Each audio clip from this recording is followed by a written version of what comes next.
to class. Sister Beatrice is in the back. All the kids can go to class right now and go to classes downstairs. We're excited for what God is doing with all of our kids ministry. Everything as well. This morning, there is quite a few people under the weather, including our worship team, and including people, even myself. So if I cough on you, God bless you as well. I'm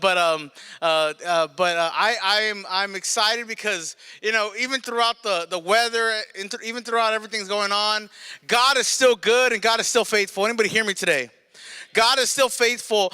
We've been in the series or challenging the church to go all in for 2024, and that includes everything that we have. I believe all in is not just us coming and having a nice slogan for the church or having something, an expression that we like to say or a model that we don't want to repeat. No, it simply is the testimony of what God did for us. He was all in on the cross for us, and we give God everything. And we engage with God, and we're all in with Him, for Him and Him alone. We every day we choose to worship who we want to worship, whether we worship man, or we worship Satan, or we worship God. And the truth is, we have to decide for ourselves, who will we worship today?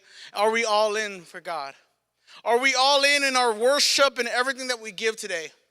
Today, I want to speak to you. I want to speak to the church a specific word that's going to challenge you. A specific word that I feel it's important for our church to hear and our church to know about this. A specific word that I believe that as we've talked about praying and fasting for 21 days, as we've been praying every Wednesday night and coming together for prayer and the pre-service prayer on Sunday mornings, as we've been coming together for prayer and worship, as many of you guys have challenged your own selves to pray and to fast, and this is never something possibly you've never done before, and it's challenging for you. And you're taking the opportunity to fast and pray and to seek God in this, and maybe you're breaking or making new habits. Coming to church regularly, serving God regularly with your family and coming. We talked about prayer, we talked about fasting. Last week, we talked about serving God and church. And today, I want to speak specifically towards the gift of, or the talent of giving. Because I believe it's a spiritual gift that's important for us. It's important for us to understand that giving is what is important for not only us in the church. It unlocks things inside of us when we understand who we're giving to and why we give. I want to challenge you this morning to understand the importance of giving.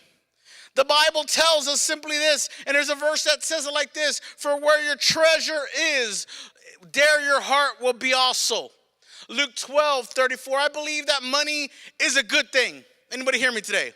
Money is a good thing. How many know it feels good when you have some extra money in your pocket? And as it feels good when you have some money that you find in the dryer. It feels good when under the car seat you find some extra dollar bills in there, and you're like, okay, that's good. That's give me some tacos today. I mean, how many know it feels good when you had a bonus come to you that you weren't expecting, or tax time is coming around, and man, I'm thankful I got all these kids now. Oh man, it's amazing when you have money, but I can tell you that money sometimes is a stronghold for people. The lack of money can destroy people. The lack of money and us not having money can cause people to argue. The number one reason and cause for divorce, the arguments between husband and wife. Believe it or not, it's not because one cheated on the other. Believe it or not, it's not because of infidelity. The number one reason of argument between husband and wife is because they're fighting over the money. The lack of it, the job, the stresses of money, how are we going to pay for this? And today I want to encourage the church to understand that giving is an important thing in a church.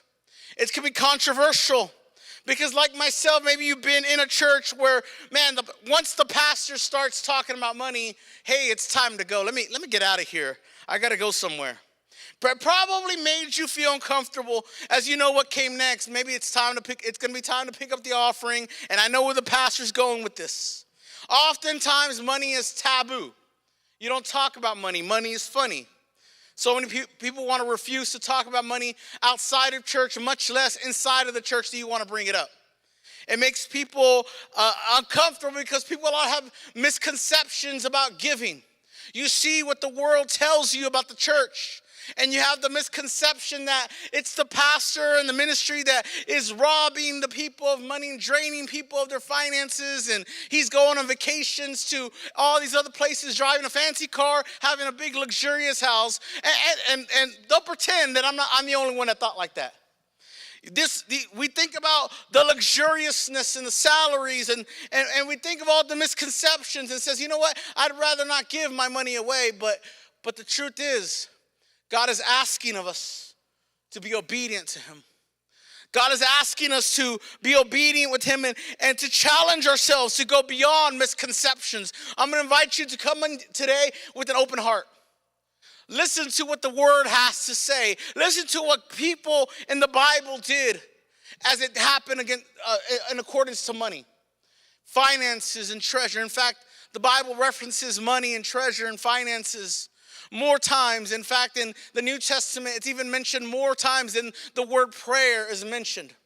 When you're talking about money, treasure, the wealth, it's mentioned all throughout Scripture of how there were people who were righteous with their money and there were people who were unrighteous with their money. You could be a rich person and you could be righteous with your money, and you could be a rich person and be unrighteous with your money. Anybody believe that? You could be a poor person and you could be righteously poor, as we've seen 3 people in the Bible that were widows and people like that literally, like Jesus describes himself. Today, I want to encourage you to seek a healthy worldview when it comes to money. I want to encourage you to seek a health not serving. It's not just going to require us showing up every Sunday. It's going to require us to go deep into things that hurt most and sacrifice from this church. And God is going to do supernatural things in this place. And God is going to open up doors and resources for VIVE Church across the city. Picture of what God, but I believe in a God of increase. I believe in a God of greatness. I believe in a God that can do supernatural things when we sow our seeds and plant things for God. And I believe that I want to believe today that as you give, and I challenge you today, Acts 2:42, and this is the scripture verse we start referencing for this entire breaking of bread and prayer. And it says, verse 43, everyone was filled with awe at the many wonders and signs performed the apostles. All the believers were together and had everything in common. They sold property. It's identical to the world today, that we would be different and be people that would give so that others can have and so that the church of God can propel forward. 2 Corinthians tells us